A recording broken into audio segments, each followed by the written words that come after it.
মুশরিকদের অত্যাচার দিন দিন বেড়েই চলছিল। মক্কায় ক্রমেই কঠিন পরিস্থিতির মুখোমুখি হচ্ছিল মুসলিমরা। এই সময়ে মহানবী সাল্লাল্লাহু আলাইহি ওয়াসাল্লাম তার কিছু সঙ্গীকে মক্কা ছেড়ে হিজরত করার উপদেশ দেন। এটাই ছিল মুসলিমদের প্রথম হিজরত। কিন্তু এই হিজরত মদিনার উদ্দেশ্যে ছিল না, বরং তা ছিল আবিসিনিয়ার দিকে। আবিসিনিয়ার শাসক ছিলেন একজন খ্রিস্টান বাদশাহ, যিনি সৎ ও ন্যায়পরায়ণ হিসেবে পরিচিত ছিলেন। মহানবী সাল্লাল্লাহু আলাইহি ওয়াসাল্লাম তার সাহাবীদের বলেছিলেন ওই বাদশার শাসনের অধীনে তারা নিরাপদে থাকবে এবং তাদের ধর্ম পালনে কোনো বাধা আসবে না। মহানবী সাল্লাল্লাহু আলাইহি ওয়াসাল্লামের কথা মতো 11 জন পুরুষ ও 4 জন মহিলা আবিসিনিয়ায় হিজরত করলেন। তবে হিজরতের 3 মাসের মাথায় তারা আবার মক্কায় ফিরে এলেন, কারণ তখন একটা গুজব ছড়ায় যে কুরাইশরা সবাই ইসলাম ধর্ম গ্রহণ করেছে আর মহানবী সাল্লাল্লাহু আলাইহি ওয়াসাল্লামের পিছনে একত্রিত হয়েছে। এই গুজবটা ছড়ানোর পেছনে একটা সুন্দর ঘটনা রয়েছে। হিজরতের দ্বিতীয় মাসটি ছিল রমজান মাস। সে মাসে আল্লাহ নাজিল করলেন সূরা নাজম। আর সূরা নাজম হচ্ছে খুবই শক্তিশালী একটি সূরা। এই সূরার একদম শেষ আয়াতে আল্লাহ বলেন, অতএব তোমরা সবাই আল্লাহকে সিজদা করো এবং তারই ইবাদত করো। মহানবী সাল্লাল্লাহু আলাইহি ওয়াসাল্লাম যখন এই আয়াতটি পড়ে শোনালেন, সাথে সাথে সব মুসলিমরা সিজদা করলো তাদের দেখা দেখি। আর এই সূরায় মুগ্ধ হয়ে নিজেদের অজান্তে মুশরিকরাও সিজদায় লুটিয়ে পড়ল। অর্থাৎ এই আয়াত শোনার পর মুসলিম অমুসলিম সবাই মহানবী সাল্লাল্লাহু আলাইহি ওয়াসাল্লামের পেছনে মহান আল্লাহর সামনে অকপটে সিজদায় লুটিয়ে পড়ল।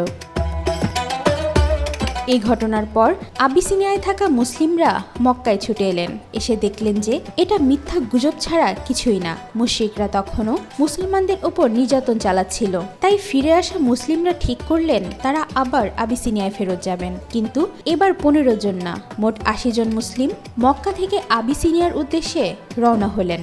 তখন মক্কার মোট জনসংখ্যা খুব বেশি ছিল না। 80 জন মানে মক্কার প্রায় 20 থেকে 25% মানুষ। এত মানুষের চলে যাওয়াটা কুরাইশদের জন্য লজ্জাজনক ছিল, কারণ এতে তাদের নেতৃত্বের দুর্বলতা প্রকাশ পায়। এবার কুরাইশরা 2 জন কূটনৈতিক পাঠালো আবিসিনিয়ায়। তারা সরাসরি বাদশার কাছে এসে বলল, মক্কা থেকে কিছু বিদ্রোহী ও দাস পালিয়ে আবিসিনিয়ায় চলে এসেছে এবং তারা তাদের ফিরিয়ে নিতে এসেছে। তবে বাদশা নাজাশি বললেন, আমি এমনি এমনি তাদের ছেড়ে দিতে পারি না, কারণ এত দেশ থাকতে তারা আমার দেশে এসেছে, আমার উপর ভরসা করেছে, আমি অন্তত তাদের বক্তব্য শুনতে চাই। পরদিন নাজাশি সব মুসলিমদের প্রাসাদে ডাকলেন। বাদশা যখন সিংহাসনে বসলেন, সবাই মাথা ঝুঁকিয়ে সম্মান জানালো, কিন্তু মুসলিমরা মাথা নত করল না। তখন বাদশার মন্ত্রীরা মুসলিমদের বলল, তোমাদের সাহস তো কম না, তোমরা রাজার সামনে মাথা নত কেন করলে না? তখন জাফর ইবনে আবু তালিব বললেন, আমাদের নবী আমাদের শিখিয়েছেন শুধু আল্লাহর সামনে মাথা নত করতে। তাদের কথা শুনে নাজাশি তাদের জিজ্ঞাসা করলেন, বলো কেন তোমরা তোমাদের পূর্বপুরুষের ধর্ম ত্যাগ করলে, কেন নতুন এই ধর্ম আবিষ্কার করলে? তখন তারা মহানবী সাল্লাল্লাহু আলাইহি ওয়াসাল্লামের কথা, ইসলামের সৌন্দর্য সবকিছু তুলে ধরল। তাদের কথা শুনে নাজাশি মুগ্ধ হয়ে জিজ্ঞাসা করলেন, তোমাদের ওই নবীর কাছে কি কোনো কিতাব আছে? মুসলিমরা বলল, হ্যাঁ আছে। এরপর জাফর ইবনে আবু তালিব সূরা মারিয়ামের প্রথম কিছু আয়াত পড়ে শোনালেন। সে আয়াতগুলো শুনে নাজাশি অঝরে কান্না করতে থাকলেন আর বললেন, কোনো সন্দেহ নেই যে বাইবেল আর কোরআন একই জায়গা থেকে এসেছে। এরপর কুরাইশদের সেই 2 প্রতিনিধি বলল, বাদশা, এরা আপনাদের ঈশ্বর যিশুর ব্যাপারে আজে বাজে কথা বলে। তখন নাজাশি বললেন, যিশুর ব্যাপারে তোমরা কি বলো? জাফর ইবনে আবু তালিব বললেন, যিশুর ব্যাপারে আমাদের নবী সাল্লাল্লাহু আলাইহি ওয়াসাল্লাম আমাদের শিখিয়েছেন। তিনি বলেছেন, যিশু ছিলেন আল্লাহর কালিমা, তিনি কোনো পিতা ছাড়াই মারিয়ামের গর্ভে জন্ম নিয়েছেন, তিনি ছিলেন আল্লাহর পাঠানো একজন রাসূল। একথা শোনার পর নাজাশি বললেন, তোমাদের নবীর কথা আর যিশুর শিক্ষার মধ্যে কোনো পার্থক্য নেই, তোমরা যতদিন চাও এদেশে থেকে যেতে পারো। আর সেই 2 কূটনৈতিককে তিনি বললেন, আপনারা চলে যান, পাহাড় পরিমাণ স্বর্ণের বিনিময়েও আমি তাদের আপনাদের হাতে তুলে দিব না। এরপর 14 বছর মুসলিমরা সেখানেই ছিল। বেশ কিছুদিন পর নাজাশী মারা যান। তার মৃত্যুর খবর জিবরাইল আলাইহিসসালাম মহানবী সাল্লাল্লাহু আলাইহিসসালামকে দেন।